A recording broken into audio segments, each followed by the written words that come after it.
మీ business ఏదైనా మీ ఊర్లో promotion చేయాలంటే అది సుమన్ టీవీతోనే సాధ్యం. ఇప్పుడే సంప్రదించండి. రేవంత్ రెడ్డి గారి నిర్లక్ష్య పాలన మూగ జీవాల చావుకొచ్చింది. వేములవాడ కోడెల మరణం తెలంగాణకు అరిష్టం. వారం రోజుల సమయంలో వేములవాడ దేవస్థానంలో భక్తులు సమర్పించిన కోడెలు మరణించడం ఇది చాలా దురదృష్టకరం. ఇది రాష్ట్రానికి అరిష్టం. దీనివల్ల భక్తుల మనోభావాలు కూడా బాగా దెబ్బతింటా ఉన్నాయి. రోజు కోడెలు చనిపోతున్నా కూడా ప్రభుత్వంలో కనీసం చలనం లేదు, ప్రభుత్వం పట్టించుకోవడం లేదు. ఒక వారం రోజుల్లో 26 కోడెలు మరణించాయి. మరికొన్ని కోడెలు అనారోగ్యం పాలై చావు బతుకుల్లో కొట్టుమిట్టాడుతా ఉన్నాయి. అయినా ప్రభుత్వం వాటిని రక్షించే ప్రయత్నం కూడా ఈరోజు చేయడం లేదు. రేవంత్ రెడ్డి గారు ఇప్పటికే దేవుడి మీద ఒట్టు పెట్టి 15 ఆగస్టు కల్లా రుణమాఫీ చేస్తానని చెప్పి మాట తప్పడం వల్ల ఇవాళ తెలంగాణకు శాపంగా మారింది. దేవుడి మీద ఒట్టు పెట్టి మాట తప్పితే అది శాపంగా మారింది. ఇంకొక వైపు వేములవాడ దేవస్థానంలో కోడెలు మరణించడం ఈ రాష్ట్రానికి అరిష్టంగా మారుతా ఉంది. నేను అడుగుతా ఉన్నా రేవంత్ రెడ్డి గారిని, ఇంకా కోడెలకింత పచ్చిగడ్డేసేంత డబ్బు లేదా ఈ రాష్ట్రంలో?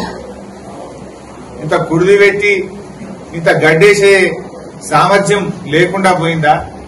ఎందుకు వేములవాడ దేవాలయం మీద మీరు శీతకన్ను ప్రదర్శిస్తా ఉన్నారు? ఎందుకు ఈ నిర్లక్ష్య వైఖరిని ప్రదర్శిస్తా ఉన్నారు? పతాక శీర్షికన పత్రికల్లో వార్తలు వస్తున్నా, మీడియాలో వస్తున్నా, ఎందుకు ఈ ప్రభుత్వం స్పందించడం లేదు? మీ ఇంటెలిజెన్స్ వ్యవస్థ ఏం చేస్తుంది? మీ అధికారులు ఏం చేస్తా ఉన్నారు? మీ కలెక్టర్ ఏం చేస్తా ఉన్నాడు? మీ యొక్క పశుసంవర్ధక శాఖ ఏం చేస్తా ఉంది? దేవాదాయ శాఖ ఏం చేస్తా ఉంది? అందరు నిద్రపోతున్నారా అని నేను అడుగుతా ఉన్నాను. ఇవాళ వేములవాడ రాజన్న అంటే దక్షిణ కాశీగా పేరుగాంచినటువంటి పుణ్యక్షేత్రం వేములవాడ రాజరాజేశ్వర స్వామి దేవస్థానం. భక్తులు ఎంతో భక్తితో ఆ కోడెలను స్వామివారికి సమర్పిస్తూ ఉంటారు. ఇలా భక్తులు సమర్పించిన కోడెలను కాపాడలేని దుస్థితిలో ఈ రాష్ట్ర ప్రభుత్వం ఉంది. అన్నింట్లా నిర్లక్ష్యమే. చివరికి దేవాలయాల మీద కూడా మీరు నిర్లక్ష్యం వహిస్తా ఉన్నారు. ఇంత గడ్డేసి గుడిది పెట్టే తెలివి లేదా? ఇంకా కోడెల్ని కాపాడే సోయి లేదా మీకు? రోజు 5, 10 చనిపోతుంటే కూడా ప్రభుత్వం స్పందించదా అని నేను అడుగుతా ఉన్నాను. అనే రైతు ఇవాళ ఆత్మహత్య ప్రయత్నం చేసిండు. ఆయన భూమికి డబ్బులు రావడం లేదు. అదేవిధంగా సిద్దిపేట జిల్లా మర్కుక్ మండలం భిక్షపతి, నర్సనంపేట గ్రామానికి చెందిన భిక్షపతి ఇలా ఆత్మహత్య చేసుకుని చనిపోయిన పరిస్థితి ఉన్నది. ఇలా భిక్షపతి చావుకు ప్రభుత్వ నిర్లక్ష్యమే కారణం.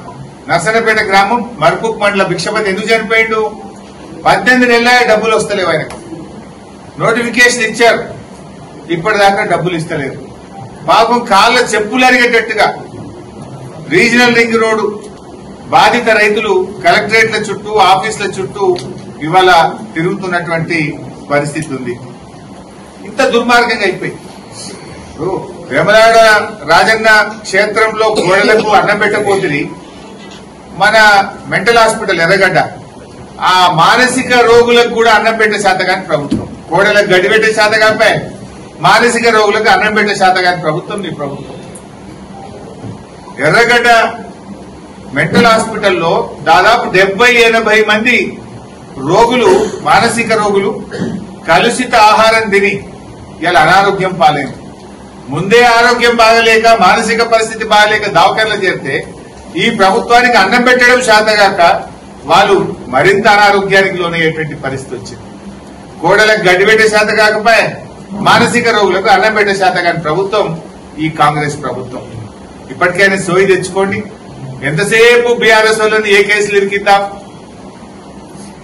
కమిషన్లు వేద్దాం, అక్రమ కేసులు పెడదాం, సోషల్ మీడియా పోస్టుల పెట్టిన ఇరికిద్దాం, లేదా కేటీఆర్ గారి మీద కేసు పెడదాం, కేసీఆర్ గారి మీద కేసు పెడదాం, లేదా హరీష్ రావు నీళ్లు ఇరికిద్దాం. ఇదే తప్ప రేవంత్ రెడ్డికి ఇంకో పని ఉన్నదా? మా ఎమ్మెల్యేలను కేసులు పెట్టుడు, మా ఎమ్మెల్సీల మీద కేసులు పెట్టుడు, మా కార్యకర్తల మీద కేసులు పెట్టుడు. ఈ పని తప్ప నువ్వు అసలు పని చేస్తలేవు. రైతులు వడ్ల కుప్పల మీద చచ్చిపోతే నువ్వు స్పందించవు, కోడలు చచ్చిపోతే నువ్వు స్పందించవు, మానసిక రోగులకు కలుషితాహారం పెడితే స్పందించవు, ఫీజు రియంబర్స్మెంట్ రాక పిల్లల చదువులు ఆగిపోతే నువ్వు స్పందించవు.